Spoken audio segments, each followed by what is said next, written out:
നമസ്കാരം. ഇന്ന് എന്നോടൊപ്പം അതിഥിയായി എത്തിയിരിക്കുന്നത് പ്രശസ്തമായ നടി അലീന സാജനാണ്. സ്വാഗതം ചെയ്യുന്നു. നമസ്കാരം. എങ്ങനെ പോകുന്നു അഭിനയമൊക്കെ? വളരെ നന്നായി തന്നെ പോകുന്നു. ഇപ്പോൾ പുതിയ പ്രോജക്റ്റ് സ്റ്റാർട്ട് ചെയ്തു, അതിൻ്റെ ഒരു സന്തോഷത്തിലാണ്. അതിലെന്ത് കഥാപാത്രമായിട്ടാണ്? ഞാനതിൽ വല്യേട്ടൻ എന്നാണ് സീരിയലിൻ്റെ പേര്. കേരളത്തിലാണ്. അതിൽ വല്യേട്ടൻ്റെ 4 പെങ്ങന്മാരിൽ 3ാമത്തെ പെങ്ങളായിട്ടാണ്. അത് സിനിമ വല്യേട്ടൻ മമ്മൂട്ടിയുടെ സിനിമ പോലെയൊക്കെ ഉള്ള അതുപോലത്തെ ഒരു കോൺസെപ്റ്റ് തന്നെ, പക്ഷേ സ്റ്റോറി ഭയങ്കര ഡിഫറെൻ്റ് ആണ്. ഇപ്പോൾ ഇങ്ങനെ തുടങ്ങിയതേ ഉള്ളൂ. നമ്മളിതിൻ്റെ മറ്റ് ഭാഷകളിൽ ഈ സീരിയൽ ഓൾറെഡി നടക്കുന്നുണ്ട്. അതിൻ്റെ മലയാളം ആണ് നമ്മളിപ്പോൾ തുടങ്ങിയിരിക്കുന്നത്.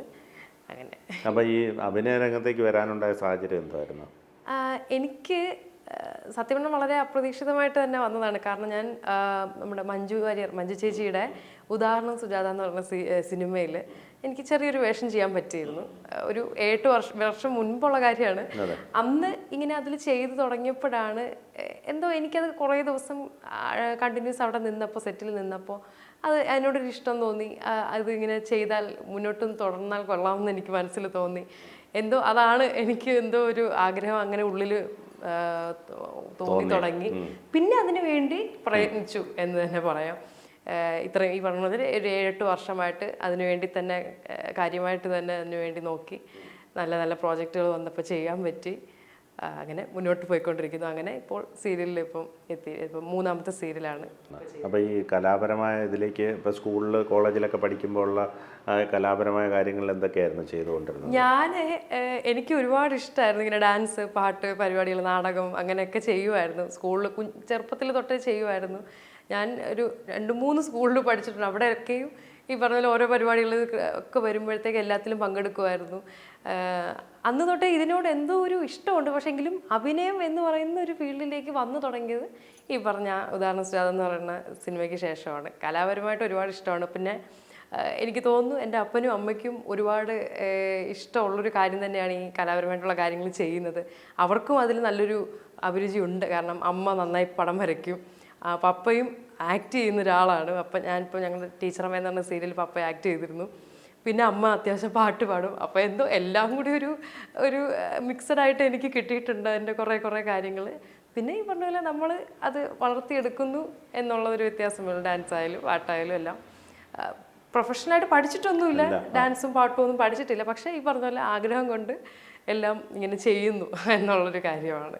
ഡബ് ചെയ്യുന്നത് സ്വന്തമായിട്ട് തന്നെയാണ്? ഞാനാണ് ഡബ് ചെയ്യുന്നത്. ഇപ്പം ടീച്ചറമ്മയിൽ ഞാൻ തന്നെയായിരുന്നു ഡബ് ചെയ്തിരുന്നത്. ഇപ്പൊ വല്യേട്ടനിലും ഞാൻ തന്നെ. നമുക്കൊരു വിഷുവൊക്കെ അല്ലേ ഒരു പാട്ട്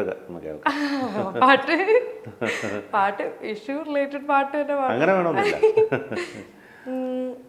ഓക്കെ, ഒരു പാട്ട് പാടാം.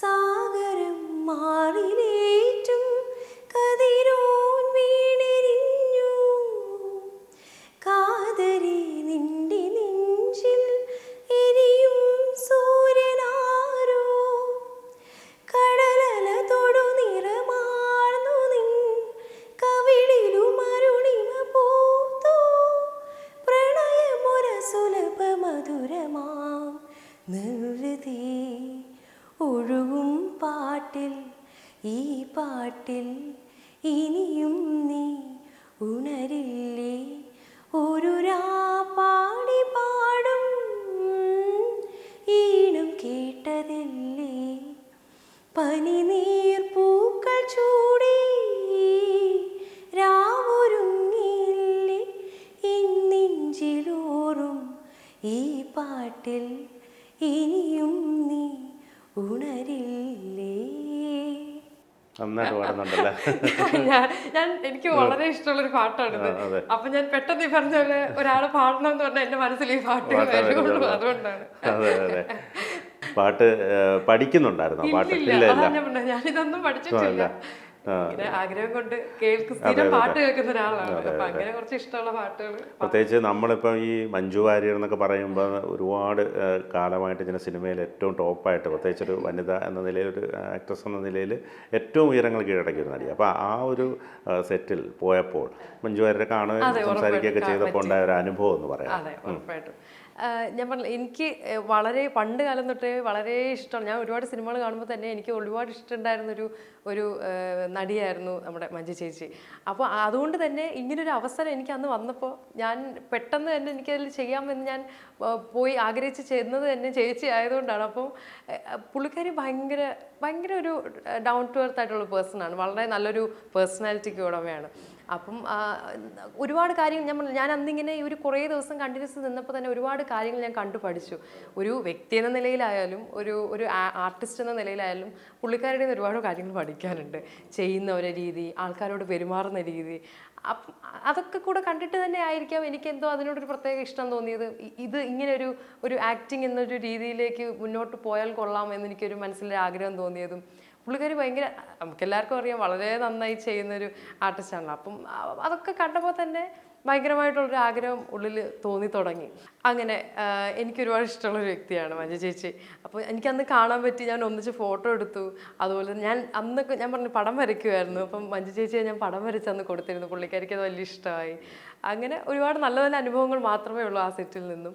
അത് എന്തോ എല്ലാം കൊണ്ടും ഒരു നിമിത്തം എന്ന രീതിയിൽ ആ ഒരു പ്രോജക്റ്റ് എൻ്റെ ലൈഫിൽ ഒരുപാട് ചേഞ്ചസ് വരുത്തിയിട്ടുണ്ട്. അന്ന് തുടങ്ങിയ ഒരു യാത്രയാണ്.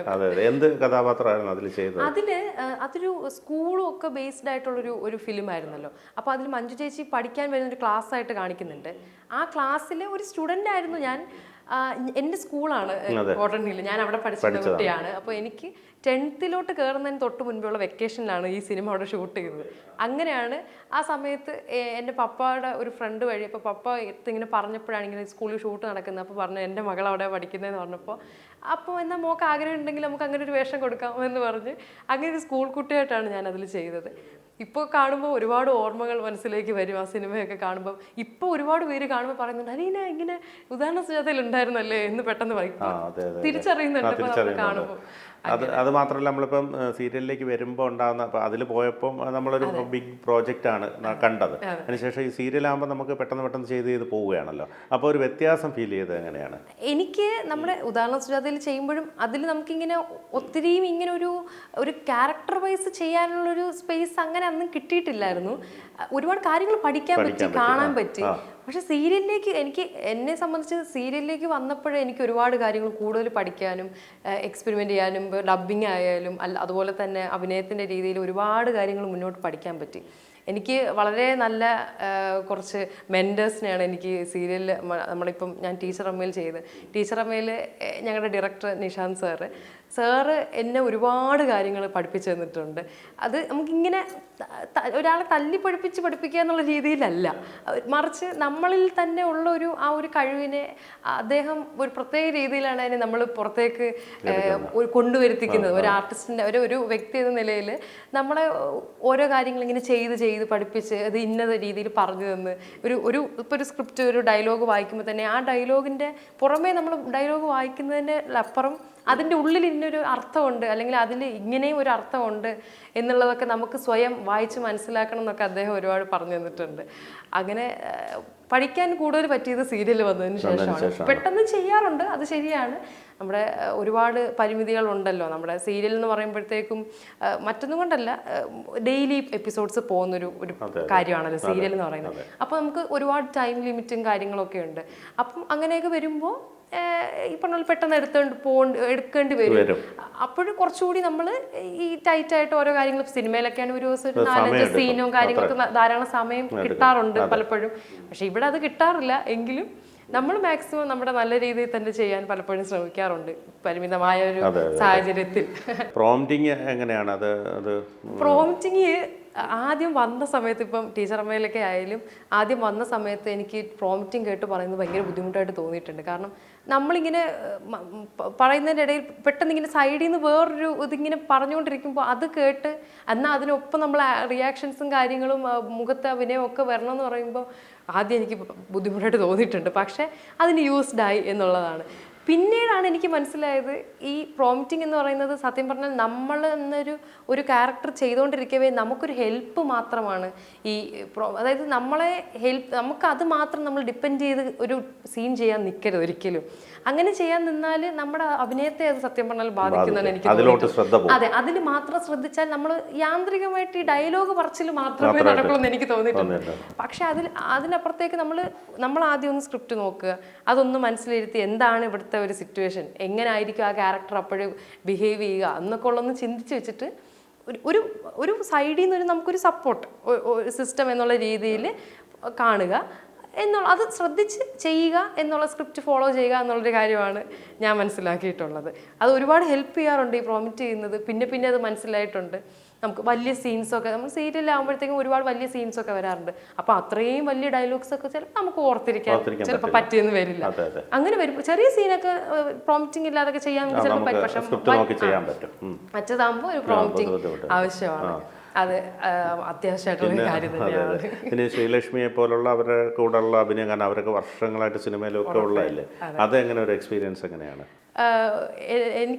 എന്നെ സംബന്ധിച്ചോളം ഭയങ്കര ഒരു ഭാഗ്യമായിട്ടാണ് ഈ പറഞ്ഞ നമ്മൾ ടീച്ചറമ്മ എന്ന് പറഞ്ഞ സീരിയലിൽ എനിക്ക് ശ്രീലക്ഷ്മി ചേച്ചിയുടെ കൂടെ ചെയ്യാൻ പറ്റിയത്. ഞാൻ തുടക്കം മുതലേ ഞാൻ അമ്മ എന്നാണ് വിളിച്ചുകൊണ്ടിരുന്നത്. ഇപ്പോഴും അത് തന്നെയാണ് വിളിക്കുന്നത്. അപ്പം എനിക്ക് ചേച്ചിയെന്നും ആയാലും ഇല്ല, അമ്മ എന്നേ വരുള്ളൂ. അമ്മ ഒരുപാട് കാര്യങ്ങൾ പഠിപ്പിച്ചു തന്നിട്ടുണ്ട്. ഈ പറഞ്ഞ പോലെ അഭിനയത്തിൻ്റെ കാര്യമായാലും അല്ലെങ്കിൽ ഇപ്പം നമ്മളിപ്പം ഒരു ആസ് എ പേഴ്സൺ ആയാലും ഒക്കെ ഒരുപാട് കാര്യങ്ങൾ പുള്ളിക്കാരുടെ നിന്ന് എനിക്ക് പഠിക്കാൻ പറ്റിയിട്ടുണ്ട്. അത്രയും സീനിയർ ആയിട്ടുള്ള ആർട്ടിസ്റ്റിൻ്റെ ഒപ്പം എനിക്ക് ഒരുപാട് സീൻസ് ഉണ്ട്. എനിക്ക് തോന്നുന്നു എനിക്ക് ഈ ടീച്ചർമേലെ ഏറ്റവും അധികം സീൻസ് ഞാൻ ചെയ്തിട്ടുള്ളത് അമ്മയുടെ കൂടെ ആയിരിക്കും. അപ്പം അങ്ങനെ ആയിട്ട് പോലും അത്രയും കംഫർട്ടബിളായിട്ട് എനിക്ക് ചെയ്യാൻ പറ്റുന്നുണ്ടെങ്കിൽ അത് അമ്മയുടെ അത്രയും സപ്പോർട്ട് കൊണ്ട് തന്നെയാണ്. കാരണം ഒരു അത്രയും സീനിയർ ആയിട്ടുള്ള ആർട്ടിസ്റ്റ് എനിക്ക് ചിലപ്പോൾ അത്രയും കംഫർട്ടബിളായിട്ട് വേറൊരാളായിട്ട് ചിലപ്പോൾ ചെയ്യാൻ പറ്റിയെന്ന് വരും. പക്ഷെ അപ്പോഴും അങ്ങനൊരു സിറ്റുവേഷനിൽ പോലും അമ്മ ഭയങ്കര കംഫർട്ടബിളായിട്ടാണ് ഇങ്ങനെ ചെയ്യാം അല്ലെങ്കിൽ ഇങ്ങനെയൊക്കെ ഇത് പറയാം എന്നൊക്കെ പറഞ്ഞ് ഭയങ്കര ഹെൽപ്പ് ചെയ്ത് എനിക്ക് ഭയങ്കര ഇഷ്ടമാണ് അമ്മയുടെ കൂടെയുള്ള സീൻസ് ചെയ്യാൻ. കാരണം അത്രയും ഒരു സിങ്ക് വരും. അപ്പോൾ ഒരുപാട് പേര് പറഞ്ഞിട്ടുണ്ട് അമ്മയും മോളും ഒരുപോലെ ഇരിക്കുന്നു കാണാൻ. എൻ്റെ അടുത്ത് ഒരുപാട് പേര് പറയാറുണ്ട് ശരിക്കും അമ്മയും മോളും ആണോ എന്നൊക്കെ വെച്ചാൽ എന്തൊക്കെയോ ഒരു ഞങ്ങൾ തമ്മിൽ കാണുമ്പോൾ ഒരു സിമിലാരിറ്റി ഉള്ളതുകൊണ്ട്. അപ്പോൾ അങ്ങനെ സെറ്റിലായാലും ഞങ്ങൾ വളരെ ഫ്രണ്ട്ലിയാണ്. ഞങ്ങൾ ശരിക്കും അമ്മയും മോളും പോലെ തന്നെയാണ്. ഇപ്പോൾ ഈ ക്ലൈമാക്സ് ഷൂട്ട് വരെയും വളരെ ഭയങ്കര ഒരു രസമാണ് പുള്ളിക്കാരുടെ കൂടെയുള്ള ഒരു ആക്ടിങ് എക്സ്പീരിയൻസ് എന്ന് പറയുന്നത്. ഒരുപാട് കാര്യങ്ങൾ പഠിക്കാൻ പറ്റും. അതുപോലെ തന്നെ നമ്മളിപ്പോൾ ഈ സിനിമ അല്ലെങ്കിൽ സീരിയൽ മേഖലയിലൊക്കെ പോകുമ്പോൾ നമ്മൾ ഒരുപാട് വിവാദങ്ങളൊക്കെ കേൾക്കാറുണ്ട്. നമ്മൾ പുറത്തു നിന്ന് കേൾക്കുന്നതാണ്. ഇപ്പം ഹേമ കമ്മിറ്റി റിപ്പോർട്ട്, പിന്നെ നടികൾക്ക് മോശം അനുഭവം ഉണ്ടാകുന്നത്. അപ്പോൾ ഇതൊക്കെ ഇങ്ങനെയൊക്കെയുള്ള വാർത്തകളെല്ലാം കാണുന്നുണ്ടാവുമല്ലോ അലീന. അപ്പോൾ സ്വാഭാവികമായിട്ട് അതൊക്കെ ഏത് തരത്തിലാണ് ഇപ്പോൾ പോകുമ്പം അങ്ങനെ ഒരു ഭീതി അല്ലെങ്കിൽ അതൊക്കെ ഉണ്ടാവാറുണ്ടോ? എങ്ങനെയാണ്? എനിക്ക് ഇതുവരെ അങ്ങനെയുള്ളൊരു മോശം അനുഭവം ഉണ്ടായിട്ടില്ല. നമുക്ക് ഉള്ള പോലെ പറഞ്ഞു. ഞാൻ ഇതുവരെ ചെന്നിട്ടുള്ള എല്ലാ സെറ്റിലും വളരെ നല്ല രീതിയിലാണ് എന്നോട് എല്ലാവരും പെരുമാറുന്നത്. ബാക്കിയുള്ളവരോട് നല്ല രീതിയിൽ തന്നെയാണ് പെരുമാറുന്നത്. ഞാൻ ചെന്നിട്ടുള്ള സെറ്റിന്റെ കാര്യമല്ലേ എനിക്കറിയുള്ളൂ. അപ്പം എന്നെ എല്ലാവരും നല്ലൊരു സ്നേഹമായിട്ടൊരു സഹോദരിയെ പോലെ അല്ലെങ്കിൽ അവരുടെ ഒരു വീട്ടിലെ മകളെ പോലെ എന്നുള്ള രീതിയിൽ തന്നെയാണ് എന്നെ കണ്ടിട്ടുള്ളത്. ഞാനും എല്ലാ ആൾക്കാരോടും നമുക്ക് എല്ലാ വ്യക്തികളോടും എനിക്ക് വളരെ അടുപ്പമുണ്ട്, സ്നേഹമുണ്ട്. അതേപോലെ തന്നെ വളരെ എന്താ പറയുക ഒരു പ്രൊഫഷണൽ രീതിയിൽ തന്നെയാണ് നമ്മൾ എല്ലായിടവും നിൽക്കാറ്. അതുകൊണ്ട് എനിക്ക് ഇതേവരെ അങ്ങനെ ഒരു അനുഭവം ഉണ്ടായിട്ടില്ല പേഴ്സണലി. എനിക്ക് പിന്നെ ഇങ്ങനെയുള്ള കാര്യങ്ങളോട് തീർച്ചയായിട്ടും. പിന്നെ ഈ മെഗാ സീരിയൽസ് ആകുമ്പോൾ ഒരുപാട് എപ്പിസോഡുകൾ പോകും, പല വർഷങ്ങളോളം പോകും. അപ്പോൾ ചില ആർട്ടിസ്റ്റുകൾ ചിലപ്പോൾ പകുതിക്ക് വെച്ച് നിന്ന് പോകാം. അപ്പോൾ നമുക്കും ഒരു കമ്മിറ്റ്മെൻ്റ് ആണ്. അപ്പോൾ വേറൊരെണ്ണത്തിലേക്ക് വിളിച്ചാൽ പെട്ടെന്ന് പോകാൻ പറ്റാതിരിക്കുക, അങ്ങനെയൊക്കെയുള്ള അനുഭവങ്ങൾ എങ്ങനെയാണ്? എനിക്കിപ്പോൾ ഞാൻ ടീച്ചറമ്മയിൽ ചെയ്യാൻ, അതായത് ഞങ്ങളുടെ സീരിയൽ ഷൂട്ട് സ്റ്റാർട്ട് ചെയ്തിട്ട് ആക്ച്വലി ഒരു 2.5 വർഷമായി ഇപ്പോൾ. പക്ഷേ ടെലികാസ്റ്റ് കുറച്ച് താമസമായിരുന്നു തുടങ്ങിയത്. അപ്പോൾ ഈ 2.5 വർഷത്തോളമായിട്ട് എന്തോ ഒരു ഭാഗ്യം എന്ന് പറയാം, ഈ ക്യാരക്ടർ, ഈ വീണ എന്ന് പറയുന്ന ക്യാരക്ടർ തുടങ്ങി ഈ സീരിയൽ തീരുന്നിടം വരെ ഞാൻ തന്നെ ചെയ്യാൻ പറ്റി. അതുപോലെ തന്നെ ഞങ്ങളുടെ സീരിയലിൽ ബാക്കി എനിക്കൊന്ന് ടീച്ചറമ്മയിൽ ബാക്കി എല്ലാ കഥാപാത്രങ്ങളും തുടങ്ങിയപ്പോൾ തൊട്ട് അവസാനം വരെയും എല്ലാവരും ആ സെയിം ആർട്ടിസ്റ്റുകൾ തന്നെ. ആരും ഇതുവരെ എന്തോ ഭാഗ്യം കൊണ്ട് മാറേണ്ടി വന്നിട്ടില്ല. മാറുന്നതിനൊക്കെ പല റീസൺസ് ഉണ്ടാവാം. എന്തെങ്കിലും അസുഖങ്ങളോ എന്തെങ്കിലും വയ്യായ്കയോ ആക്സിഡൻറ്റോ അല്ലെങ്കിൽ എന്തെങ്കിലും പേഴ്സണൽ കാര്യങ്ങളൊക്കെ കൊണ്ട് മാറേണ്ടി വരാറുണ്ട്. അതൊക്കെ ഓരോരോ സിറ്റുവേഷൻസ്. പക്ഷേ ഇതുവരെ ആർക്കും മാറേണ്ടി വന്നിട്ടില്ല. അത് തന്നെ എന്തോ വലിയ ലക്കായിട്ട്. അപ്പോൾ അതുകൊണ്ട് തന്നെ നമുക്കും എല്ലാ കഥാപാത്രങ്ങളായിട്ട് അത്രയും ഒരു അറ്റാച്ച്മെൻറ്റ് വരും. ആൾ മാറി വരുമ്പം അതൊരു പിന്നൊരു ബുദ്ധിമുട്ട്. പക്ഷേ നമ്മളെല്ലാവരുമായിട്ട് വളരെ ഒരു ഫാമിലി പോലെയാണ് മുന്നോട്ട് പോയിക്കൊണ്ടിരുന്നത്. മറ്റൊന്ന് നമ്മളിപ്പോൾ ഇത് അഭിനയിക്കുന്നത് പിന്നീട് കാണുമ്പം തിരുത്തൽ വരുത്തണം അല്ലെങ്കിൽ കുറച്ചുകൂടെ നന്നാക്കാമായിരുന്നു എന്നൊക്കെ തോന്നാറുണ്ട്. ഉണ്ട്, ഉറപ്പായിട്ടും തോന്നാറുണ്ട്. ഞാൻ എൻ്റെ ഒരു ഏറ്റവും വലിയ ക്രിട്ടിക്ക് ഞാൻ തന്നെയാണ്. ഞാൻ പിന്നെയും സീൻസ് ഇരുന്ന് കാണാറുണ്ട് ഉറപ്പായിട്ടും. ഞാൻ ഇപ്പോൾ ടീച്ചറമ്മയുടെ കേസ് പറയുകയാണെങ്കിൽ തന്നെ ഞാൻ ഹോട്ട്സ്റ്റാറിൽ മുന്നത്തൊക്കെ എപ്പിസോഡ് എടുത്ത് വെച്ച് വീണ്ടും ഇടയ്ക്ക് കാണാം. സമയം കിട്ടുമ്പോഴൊക്കെ വീണ്ടും പഴയ എപ്പിസോഡ്സ് പഴയ സീൻസൊക്കെ എടുത്ത് വെച്ച് കാണാറുണ്ട്. എന്നിട്ട് ഞാൻ അപ്പോഴെനിക്ക് ഫീൽ ചെയ്തിട്ടുണ്ട്. കാരണം അയ്യോ ഇത് ഇപ്പം തോന്നും ഇത് ഇച്ചിരിയും കൂടി നന്നായിട്ട് അന്ന് ചെയ്യായിരുന്നു, അല്ലെങ്കിൽ ഇത് ഇങ്ങനെയും കൂടി ചെയ്തിരുന്നെങ്കിൽ നല്ലതായാലും, ഡബ്ബായാലും അല്ലെങ്കിൽ നമ്മൾ സീൻസ് ആക്ട് ചെയ്തിട്ടുള്ളതായാലും ഒക്കെ ബെറ്റർ ആക്കാമെന്ന് തോന്നാറുണ്ട്. ഇപ്പൊ എന്നിട്ട് ചെയ്ത സീൻസ് നമുക്ക് പിന്നെ ഒരു കാലത്ത് നോക്കുമ്പോൾ ചിലപ്പോൾ അന്ന് തോന്നും ഇന്നത്തേത് നന്നായി ചെയ്യായിരുന്നു. ഉറപ്പായിട്ടും അങ്ങനെ തോന്നണം എന്നാണ് എൻ്റെ ഒരു കാഴ്ചപ്പാട്. കാരണം നമ്മളെ തന്നെ നല്ല രീതിയിൽ തിരുത്തിയാൽ മാത്രമേ നമുക്ക് വളർച്ച ഉണ്ടാവുള്ളൂ. അല്ല നമ്മൾ ഏറ്റവും ബെസ്റ്റ് ചെയ്ത് കഴിഞ്ഞു എന്ന് വിചാരിച്ചാൽ ഒരിക്കലും ഒരാൾക്ക് വളരാൻ പറ്റില്ല. അപ്പോൾ നമ്മുടെ വലിയ ഈ പറഞ്ഞ പോലെ സീനിയർ ആയിട്ടുള്ള ആർട്ടിസ്റ്റുകളും ഒക്കെ തന്നെ പറയുന്നതാണ്, നമ്മളിങ്ങനെ പഠിച്ചുകൊണ്ടേ ഇരിക്കുകയാണ് എല്ലാ കാര്യങ്ങളും. ഇപ്പോൾ നമ്മുടെയൊക്കെ ടീച്ചേഴ്സൊക്കെ പറയുന്നത് കേട്ടിട്ടുണ്ട്. അവരൊക്കെ ഇപ്പോഴും പഠിച്ചുകൊണ്ടിരിക്കുകയാണ്, പുതിയ അല്ലെങ്കിൽ PhD വർക്ക് അല്ലെങ്കിൽ എന്തെങ്കിലുമൊക്കെ ഇപ്പോഴും പഠിച്ചുകൊണ്ടിരിക്കുകയാണ്. പഠിക്കുന്നത് ഒരിക്കലും അവസാനിക്കുന്നില്ല. തിരുത്തുകൾ നല്ല രീതിയിൽ വന്നാൽ മാത്രമേ ഒരു ആർട്ടിസ്റ്റ് ഏറ്റവും അടിപൊളിയാവും. മറ്റൊന്ന് നമ്മൾ കേട്ടിടത്തോളം എല്ലാ സകല കല വല്ലഭ വരപ്പ്, പാട്ട്, ഡാൻസ് എല്ലാം ഉണ്ടല്ലോ. അപ്പോൾ സ്വാഭാവികമായിട്ടും ഇത് ആരിൽ നിന്നാണ് ഇത്തരത്തിലുള്ളൊരു ഇതിനോടുള്ളൊരു ഇത് വന്നത്? വീട്ടിൽ പപ്പയും അമ്മയും തന്നെയാണ്. അവരിൽ നിന്ന് കിട്ടിയ ഒരു കഴിവുണ്ട്. പോരാത്തതിന് അവരെന്നെ ഒരുപാട് സപ്പോർട്ട് ചെയ്യാറുണ്ട്. എനിക്ക് തോന്നുന്നു എൻ്റെ ജീവിതത്തിലെ ഏറ്റവും വലിയൊരു സപ്പോർട്ട് സിസ്റ്റം എൻ്റെ പപ്പയും അമ്മയും തന്നെയാണ്. പപ്പയും അമ്മയും, എനിക്കൊരു അനിയനും ഉണ്ട് വീട്ടിൽ. അവർ മൂന്നാളും സപ്പോർട്ടാണ്. ഏറ്റവും അധികം എന്നെ എല്ലാത്തിനും സപ്പോർട്ട് ചെയ്യുന്നത് പപ്പയും അമ്മയാണ്. പപ്പയ്ക്ക് ആദ്യം തൊട്ടേ ഇതെല്ലാം വലിയ ഇഷ്ടമാണ്, ഈ ആക്ടിങ്ങും കാര്യങ്ങളും. പപ്പ ഒരു ഹോട്ടലിൽ നമ്മുടെ വർക്ക് ചെയ്യാണ്, പാളയത്ത് മാനേജറായിട്ട്. പിന്നെ പപ്പയ്ക്ക് അല്ലാതെ കാറിൻ്റെ ഒക്കെ 1-2 ബിസിനസ്സും കാര്യങ്ങളൊക്കെ ഉണ്ട്. പിന്നെ അമ്മ നേഴ്സായിരുന്നു, പിന്നീട് വർക്ക് ചെയ്യുന്നില്ല, ഇപ്പം വർക്ക് ചെയ്യുന്നില്ല. അങ്ങനെ അപ്പം ഞാൻ പറഞ്ഞില്ലേ, അമ്മ നന്നായി വരയ്ക്കും, പാട്ട് പാടാൻ അമ്മയ്ക്ക് കഴിവുണ്ട്. അതുപോലെ തന്നെ പപ്പയായാലും ആക്ട് ചെയ്യും. അപ്പോൾ ഇവർക്ക് രണ്ടുപേർക്കും ഇതെല്ലാം ഉള്ളിലുണ്ട്. അവർ എന്നെ അത്രത്തോളം സപ്പോർട്ട് ചെയ്യുന്നുണ്ട്. ഇപ്പം ഞാനിപ്പോൾ ഇപ്പോൾ ഞാൻ റീൽസൊക്കെ എടുക്കുമായിരുന്നു. ഇപ്പം സീരിയലിൽ ഇപ്പം വരുന്നതിന് മുന്നേ തന്നെ റീൽസും കാര്യങ്ങളൊക്കെ എനിക്ക് ഈ സിനിമയിലെ സീൻസൊക്കെ റീക്രിയേറ്റ് ചെയ്യുന്നത് ഭയങ്കര ഇഷ്ടമുള്ള ഒരാളായിരുന്നു. അപ്പോൾ അങ്ങനെയൊക്കെ ചെയ്യുമ്പോൾ എൻ്റെ കുറച്ച് ഫ്രണ്ട്സ് ഉണ്ട്, ക്യാമറ ചേട്ടന്മാരൊക്കെ. അപ്പോൾ അവരോടൊക്കെ ഞാൻ പറഞ്ഞു ചേട്ടാ നമുക്ക് ഇന്ന സിനിമയിലൊരു സീൻ നമുക്ക് റീക്രിയേറ്റ് ചെയ്ത് റീലെടുക്കാമല്ലോ. അത് പറയുന്നതിനോടൊപ്പം തന്നെ ഞാൻ പപ്പയടുത്തും അമ്മയടുത്തും പറയും, അമ്മ ഇങ്ങനെ ഒരു സാധനമുണ്ട്, അപ്പോൾ മക്കൾ ചെയ്യാൻ മോനെ എന്ന് പറഞ്ഞിട്ട് ഫുൾ സപ്പോർട്ടാണ്. ഇന്ന് എടുക്കണമെങ്കിൽ ഇന്ന് എടുക്കാൻ അവർ റെഡിയാണ്. അപ്പോൾ എന്ത് സൗകര്യം വേണമെങ്കിലും എന്ത് ഹെൽപ്പ് വേണമെങ്കിലും അവർ ചെയ്തു തരും. വീട്ടിൽ വേണോ അതോ വെളിയിൽ പോയി ചെയ്യണോ എന്താണെങ്കിലും ഫുൾ റെഡി. അത് അന്നല്ല കേട്ടോ, ഇപ്പോഴും അതെ. ഇന്നിപ്പോൾ ഞാൻ പപ്പയടുത്ത് പറയണം, അപ്പോൾ നമുക്ക് ഇങ്ങനെ ഒരു ഫോട്ടോഷൂട്ട് ചെയ്യണം, ഒന്ന് ഹെൽപ്പ് ചെയ്യണേ, വരണമെന്ന് ചോദിച്ചാൽ റെഡി, നമുക്ക് പോവാം. ഞാൻ എപ്പോഴും ഒക്കെ പോകണമെന്ന് പറഞ്ഞാൽ അത് ലീവ് എടുക്കും, റെഡിയാണ്. അതുപോലെ തന്നെ അമ്മ. അപ്പോൾ ഇനിയിപ്പോൾ എന്തായാലും സ്വാഭാവികമായിട്ടും ഈ വീട്ടിൽ ഇത്ര സപ്പോർട്ടാണ്. അപ്പം വിവാഹത്തെ കുറിച്ചുള്ളൊരു കൺസെപ്റ്റ് ഒക്കെ ഉണ്ടാവുമല്ലോ, കാരണം ഈ ഒരു ഫീൽഡ് നിൽക്കുന്നത് കൊണ്ട്. അതെങ്ങനെയാണ് അതൊക്കെ? ഇപ്പം സത്യം പറഞ്ഞാൽ ഇപ്പം അങ്ങനെയൊന്നും ചിന്തിക്കുന്നില്ല എന്നുള്ളതാണ്. ഞാൻ കുറച്ചുകൂടി മുന്നോട്ട് വർക്കും കാര്യങ്ങളൊക്കെ ചെയ്യാം. ആഗ്രഹമില്ലെന്നോ അങ്ങനെയൊന്നും അല്ല കേട്ടോ, അത് എതിരാന്നോ അങ്ങനൊന്നും അല്ല. പക്ഷെ അതെ ഇപ്പം ഞാൻ പറഞ്ഞില്ലേ, എൻ്റെ പപ്പയും അമ്മയാണ് എൻ്റെ അത്രയും സപ്പോർട്ട് സിസ്റ്റം. അതേപോലെ അവരെ പോലെ അല്ലെങ്കിൽ അവരെക്കാൾ കൂടുതൽ എന്നെ എൻ്റെ ആഗ്രഹങ്ങൾക്കും ഇഷ്ടങ്ങൾക്കും എൻ്റെ വർക്കിനും ഒക്കെ സപ്പോർട്ട് ചെയ്യുന്നൊരു പാർട്ട്ണർ എനിക്ക് വേണം എന്നാണ് എൻ്റെ ഒരു ആഗ്രഹം. അല്ലെങ്കിൽ പിന്നെ ഞാൻ ഇത്രയും കഷ്ടപ്പെട്ട് ഈ ഒരു കരിയർ ബിൽഡ് ചെയ്തെടുത്തതിലും ഒരു അർത്ഥമില്ലാതായിപ്പോവും. അപ്പോൾ ഉറപ്പായിട്ടും അങ്ങനെ ഒരു വ്യക്തി ജീവിതത്തിൽ വരുന്ന ആ സമയത്ത് ഉറപ്പായിട്ടും ഉണ്ടാവും. നിലവിലില്ല എന്നേ ഉള്ളൂ. അതിനുവേണ്ടി ഈ സിനിമാ സ്വപ്നങ്ങൾ ഏത് തരത്തിലാണ്? ഒരുപാടുണ്ട്. സിനിമയിൽ ചെയ്യണം എന്നാണ് ഇനി എൻ്റെ ഒരു മെയിൻ ആഗ്രഹം. ഇന്നല്ല, മുന്നേ ഞാൻ പറഞ്ഞില്ല, ഉദാഹരണ സുജാതയിൽ ചെയ്ത സമയം തൊട്ടേ അത് തന്നെയാണ് മെയിനായിട്ടുള്ള ആഗ്രഹം, ഫിലിമിൽ വർക്ക് ചെയ്യണം എന്ന് പറഞ്ഞിട്ട്. ഞാൻ നേരെന്ന് പറഞ്ഞിട്ട് ഫിലിം, നമ്മുടെ ലാലേട്ടൻ്റെ നേരെന്ന് പറയുന്ന ഫിലിമിൽ ചെറിയൊരു ക്യാരക്ടർ ചെയ്യാൻ പറ്റി. അതിൽ നമ്മുടെ ഒരു ഏഷ്യനെറ്റിൻ്റെ ഒരു ന്യൂസ് റിപ്പോർട്ടറായിട്ട് ഒരു 1-2 സീൻസ് ഉണ്ട്, ഡയലോഗും കാര്യങ്ങളൊക്കെ.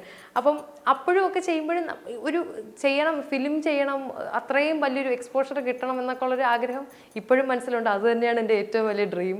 ഞാൻ അതിനുവേണ്ടി ശ്രമിച്ചുകൊണ്ടിരിക്കുകയാണ്. അതിനുവേണ്ടി ഞാൻ തന്നെ എന്നെ എന്താ പറയുക മോൾഡ് ചെയ്തെടുത്തോണ്ടിരിക്കുകയാണ് ഞാൻ തന്നെ, സത്യം അങ്ങനെ വേണം പറയാൻ. ഇപ്പം സീരിയലിൽ ചെയ്യുന്നെങ്കിലും ഞാൻ ഒരു ഫിലിമിൽ ചെയ്യണമെങ്കിൽ എങ്ങനെ ചെയ്യും എന്നുള്ള രീതിയിൽ അത്രയും ബെറ്റർ ആക്കാൻ ഞാൻ ഡെയിലി ഓരോ ദിവസവും ഞാൻ ഇന്ന സീൻ കിട്ടുമ്പോൾ അതെങ്ങനെ ചെയ്യാം, എങ്ങനെ ബെറ്റർ ആക്കാം എന്ന് ചിന്തിച്ചുകൊണ്ട് തന്നെയാണ് മുന്നോട്ട് പോകുന്നത്. ഇപ്പം നമ്മൾ അങ്ങനെ മുമ്പൊക്കെ പറയുമായിരുന്നു സീരിയലിൽ അഭിനയിക്കുന്നവരെ സിനിമയിൽ വിളിക്കില്ല എന്നൊക്കെ പറയാം. ഇപ്പം അങ്ങനൊന്നും ഇല്ലല്ലോ. ഇപ്പം എല്ലാം മാറി. വാഴ കാണുമ്പോൾ നമുക്കറിയാം റീൽസ് ചെയ്യുന്നവരൊക്കെ തന്നെയാണ്. കാരണം അഭിനയം അതായത് ഒരു കൺസെപ്റ്റ് അതായത് കണ്ടന്റാണ് പ്രധാനം. ആ രീതിയിലേക്ക് വരുന്നുണ്ടല്ലോ. ഇപ്പം അങ്ങനെയൊന്നുമില്ല. ഇപ്പം അങ്ങനത്തെ കോൺസെപ്റ്റ് ഒന്നുമില്ല. ടാലന്റ് ഉള്ള ആരാണോ അവരെ ഉറപ്പായിട്ടും ഒരു സമയത്ത് എന്തായാലും അവരെ റെക്കഗ്നൈസ് ചെയ്യും. പിന്നെ അതെ മാം, ആശ മാം ഈ പറഞ്ഞ പോലെ സീരിയലിന് ശേഷമാണ് ഫിലിമിലേക്ക് വന്നത്. അപ്പം എന്തൊന്നാലും അതിനൊരു ഉറപ്പായിട്ടും ഒരു സ്കോപ്പ് ഉണ്ട്. ഒരിക്കലും അങ്ങനെ സീരിയൽ ചെയ്തുകൊണ്ട് ഫിലിമിൽ എടുക്കില്ല അങ്ങനെയൊന്നുമില്ല. കഴിവുണ്ടെങ്കിൽ എന്നായാലും എത്തും. നമ്മൾ പരിശ്രമിക്കണം, അത്ര മാത്രമേ ഉള്ളൂ. ഏതായാലും നമുക്ക് ഒരു പാട്ടും കൂടെ ഒന്ന് അയ്യോ, ഇനിയൊരു പാട്ട് വേണം.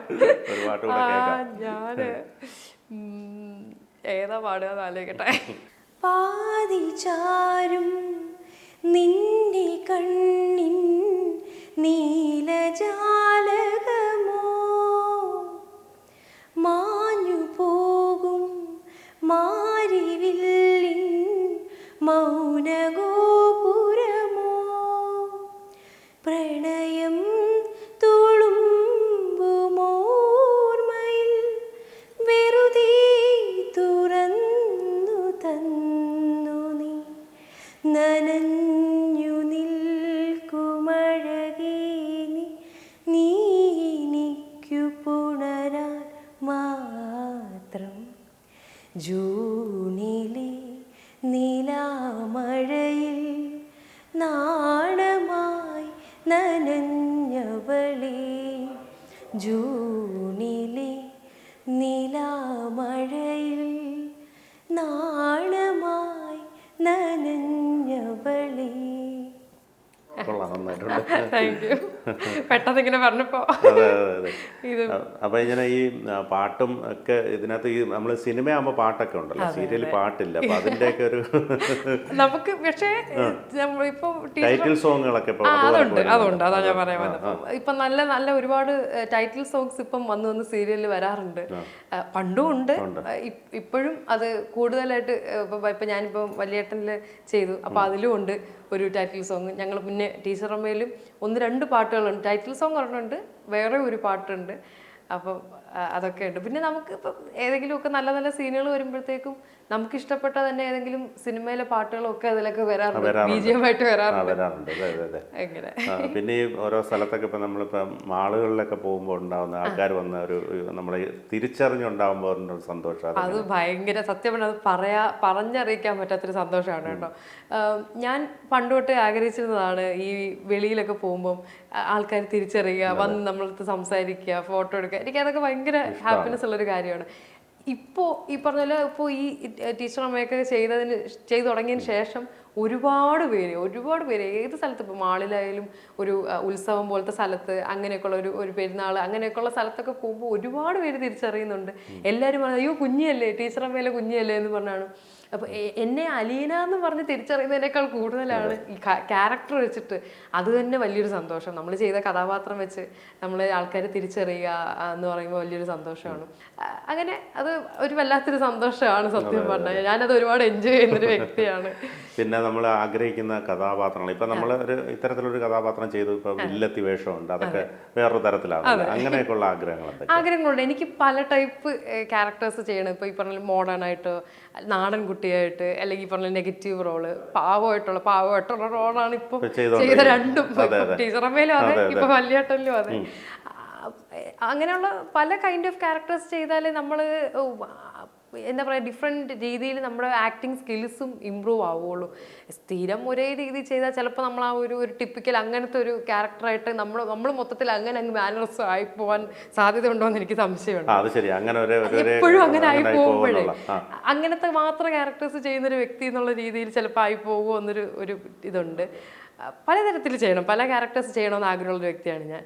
അങ്ങനെ ഇനിയും നല്ല നല്ല കഥാപാത്രങ്ങൾ വരും എന്ന് തന്നെ ഞാൻ ആഗ്രഹിക്കുന്നു. പഠിച്ചതൊക്കെ എവിടെയാണ്? ഞാൻ PG കഴിഞ്ഞതാണ്. MSc സുവോളജി ആയിരുന്നു, യൂണിവേഴ്സിറ്റി കോളേജ് പാളയത്താണെന്ന്. പഠിച്ചു കഴിഞ്ഞു, അതിൻ്റെ സർട്ടിഫിക്കറ്റ് വരാൻ വേണ്ടി വെയിറ്റ് ചെയ്യുമായിരുന്നു. അങ്ങനെ ഞാൻ അതിന് മുന്നേ ഓൾ സയൻസിലായിരുന്നു പഠിച്ചിരുന്നത്, BSc സുവോളജി പഠിച്ച്. അതിന് മുന്നേ ഞാൻ പറഞ്ഞില്ല 1-2 സ്കൂളുകളിൽ പഠിച്ചിട്ടുണ്ട്, സെൻറ് മേരീസിൽ പഠിച്ചു. ഇനിയിപ്പോൾ പൂർണ്ണമായിട്ടും ഈ അഭിനയത്തിൽ തന്നെ കോൺസെൻട്രേറ്റ് ചെയ്യാം അങ്ങനെ തന്നെ വിചാരിക്കുന്നു. പിന്നെ എല്ലാം പഠിത്തത്തിൻ്റെ രീതിയിൽ ഇപ്പം ഞാൻ നെറ്റ് പ്രിപ്പയർ ചെയ്യുന്നുണ്ട്, അപ്പം നെറ്റിൻ്റെ ബാക്കി കാര്യങ്ങൾ നോക്കണമെന്ന് ആഗ്രഹമുണ്ട്. കുറേ നാൾ മുന്നേ തൊട്ടേ ലെക്ചർ ആവണമെന്ന് വലിയ ആഗ്രഹം ഉണ്ടായിരുന്നല്ല, ഇപ്പോഴും ഉണ്ട്, കളഞ്ഞിട്ടൊന്നുമില്ല. അതും ആഗ്രഹമുണ്ട്. ഒരു സൈഡിൽ കോളേജ് ലെക്ചർ ആവണമെന്ന് ആഗ്രഹമുണ്ട്. പിന്നെ എല്ലാം നമ്മൾ ഈ ഒരു പ്രൊഫഷനിൽ നിന്നുകൊണ്ട് അതിൻ്റെ ചെയ്യാൻ പറ്റുമെന്ന് ആഗ്രഹിക്കുന്നുണ്ട്. അങ്ങനെ അപ്പോൾ വീട്ടിലും അതിലൊക്കെ വലിയ ഇഷ്ടമാണ്. അതെ, അമ്മയ്ക്ക് കൂടുതലും കോളേജ് ലെക്ചർ ആവണമെന്നായിരുന്നു മുന്നേ തൊട്ടേ ആഗ്രഹം. പക്ഷെ ഇപ്പോൾ അമ്മയ്ക്ക് ഇത് ഒരുപാട് ഇഷ്ടമാണ്. ഞാനിങ്ങനെ ആക്ടിങ് ഫീൽഡിലേക്ക് വന്നത് ഒരുപാട് ഇഷ്ടമാണ്. അതിനെ ഒരുപാട് അമ്മ സപ്പോർട്ട് ചെയ്യുന്നുണ്ട്. അങ്ങനെ ഈ ഒരു സമയം നമുക്ക് ഒരു സീരിയലിൽ അഭിനയിക്കാൻ പറ്റുള്ളൂ, അങ്ങനെ എന്താണ്? അങ്ങനെ ഇല്ല, 2 എണ്ണം ചെയ്യാം ഒരു സമയം. 2 ചാനലിലാണെങ്കിൽ ചെയ്യാം. പിന്നെ ഈ പറഞ്ഞ എല്ലാം ഒരു ടൈം മാനേജ്മെന്റ് ആണ്. കറക്റ്റ് ഷെഡ്യൂൾ ടൈമൊക്കെ അറേഞ്ച് ആവണം. രണ്ടും കൂടിയൊക്കെ ഇടയ്ക്ക് പിന്നെ ക്ലാഷൊക്കെ ആയാൽ ആകെ ഒരു ബുദ്ധിമുട്ടാവും, അത്രേ ഉള്ളൂ. അല്ല 2 എണ്ണം ചെയ്യാം ഒരു സമയം.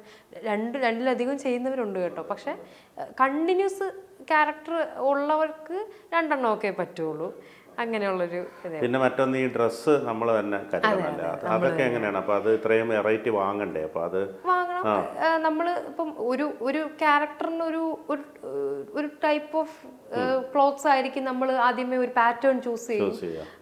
ആ ഒരു പാറ്റേണിൽ നമ്മൾ തന്നെ മെറ്റീരിയലൊക്കെ എടുത്ത് തയ്ക്കും. പിന്നെ അത് വേണമെങ്കിൽ റിപ്പീറ്റ് ചെയ്യാം. ഒരിക്കലിട്ടത് പിന്നെ ഇടാനേ പാടില്ല എന്നൊന്നുമില്ല. എനിക്കൊന്ന് ഇപ്പോഴങ്ങനെ അധികം അതൊക്കെ ശ്രദ്ധിക്കുന്നുണ്ടോന്ന് എനിക്കറിയില്ല. എപ്പോഴും നമ്മൾ ഡ്രസ്സിങ്ങും കാര്യങ്ങളും ഒക്കെ എല്ലാവരും നോക്കും. പക്ഷെ എന്താ വെച്ചാൽ ഇപ്പോൾ ഒരു റിപ്പീറ്റ് ഇട്ടെന്ന് വെച്ചാൽ ആരും ഒന്നും പറയത്തൊന്നുമില്ല. കാരണം ടീച്ചർ അമ്മയിലൊക്കെ ആയാലും ഞാൻ റിപ്പീറ്റ് ഒക്കെ ഇട്ടിട്ടുണ്ട്. എല്ലാം നമ്മുടെ ഈ പറഞ്ഞ ആ അഭിനയത്തിലാണല്ലോ അതിൻ്റെ എല്ലാം. ബാക്കി ഈ പറഞ്ഞല്ലോ മേക്കപ്പിൽ കാര്യത്തിലൊന്നും അധികം ഓവർ ശ്രദ്ധ ഞാൻ ഇങ്ങനെ കൊടുക്കാറില്ല പൊതുവെ. കോസ്റ്റ്യൂമൊക്കെ ആയാലും ഇപ്പോൾ എന്തെങ്കിലും ഒരു സിറ്റുവേഷൻ അനുസരിച്ചുള്ള ഒരു കോസ്റ്റ്യൂം ഒക്കെ ചൂസ് ചെയ്യുക എന്നുള്ളതേ ഉള്ളൂ. ഇപ്പോൾ ഒരു വിഷമസ്ഥിതിയിലുള്ളൊരു സീനിന് ഓവർ ആഡംബര ഡ്രസ്സ് ഇടേണ്ട ആവശ്യമില്ല സത്യം പറഞ്ഞാൽ. അത്രയും ഒരു ഇപ്പം ഇതിൽ പൊതുവെ കാണുന്നത് ആ കോൺസെപ്റ്റ് ഒക്കെ ഇപ്പോൾ ഒരുപാട് മാറി. നമ്മൾ ഒരുപാട് സീരിയലിൽ നമ്മൾ തന്നെ ഇപ്പോൾ കാണാറുണ്ട്. വളരെ മിനിമൽ ആയിട്ടുള്ള നാച്ചുറൽ ആയിട്ടുള്ള മേക്കപ്പും കോസ്റ്റ്യൂംസും കാര്യങ്ങളും ഒക്കെ തന്നെയാണ് ഇപ്പോൾ എല്ലായിടവും യൂസ് ചെയ്യാറ്. അങ്ങനെ കാണുമ്പോൾ നമുക്ക് കൂടുതൽ ആ ഒരു കഥയിലേക്കും കഥാപാത്രത്തിലേക്കും കൂടുതൽ നമുക്ക് അറ്റാച്ച്മെന്റ് തോന്നും. എനിക്ക് തോന്നുന്നു അങ്ങനെ കുറെ കൂടി നമുക്കൊരു വീട്ടിലെ ഒരു ഹോംലി ഫീലിംഗ് തോന്നും അങ്ങനെ കാണുമ്പോൾ. അപ്പോൾ അത്ര രസമായിരിക്കും, കൂടുതൽ നാച്ചുറൽ ആയിരിക്കും, ഫിലിമിലൊക്കെ കാണുന്ന പോലെ ഉള്ളൊരു സെറ്റപ്പ് ആയിരിക്കും. ഏതായാലും അലീനയുടെ ആഗ്രഹങ്ങൾ പോലെ ഒരു വലിയ നടിയായി തീരട്ടെ. ഒപ്പം കോളേജ് ലെക്ചർ ആവണമെന്നുള്ള ആഗ്രഹമൊക്കെ ഉണ്ട്. ഏതായാലും എല്ലാവിധ ആശംസകളും. ഞങ്ങളോടൊപ്പം ഇത്രയും സമയം സംബന്ധിച്ചത് അലീനയാണ്. ഇത്രയും സമയം ഞങ്ങളോട് സംബന്ധിച്ചത് വളരെ നന്ദി. Thank you.